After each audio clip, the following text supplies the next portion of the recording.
mata kyawun haka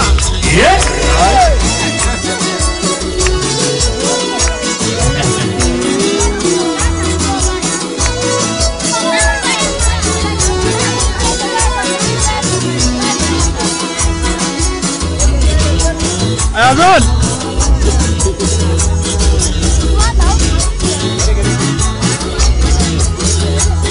Da akwai wata rana da gani zaune a bakin kogi.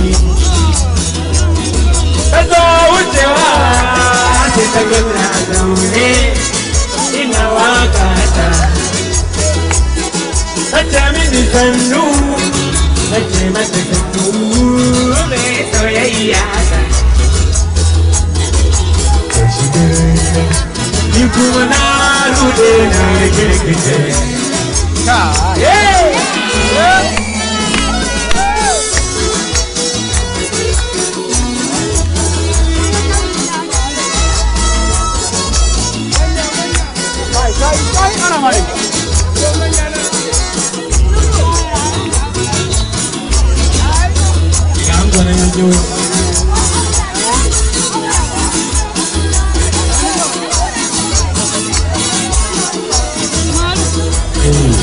Kai wata rana da tsoron ya zaune abu a bakin kogi. Akwai wata rana da tsoron ya zaune a bakin kogi. A jari garinmu kuma da nina mai tafiri na.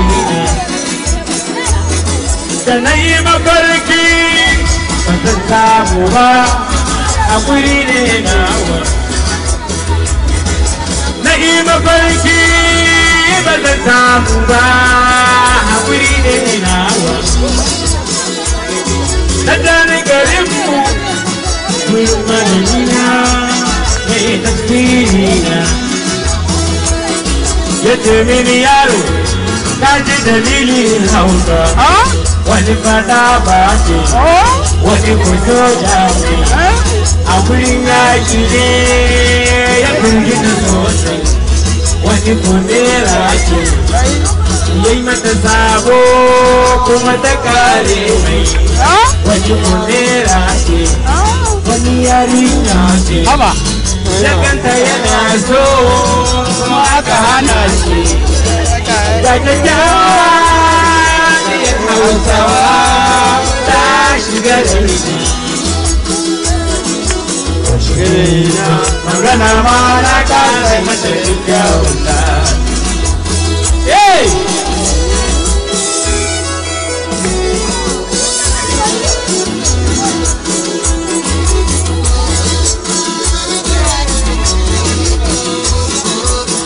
Mata ne a gaban kuna. Wai hatara. Aiwa. Ɗiyar Hausawa ta shiga da ita. Ita ta shiga da ita. Magana ma na kasa yi mata kyawun ta. Ta shiga da ita. Magana ma na kasa yi mata kyawun ta. Ta shiga da ita. Magana ma na kasa yi mata kyawun ta. Magana ma na kasa yi mata kyawun ta.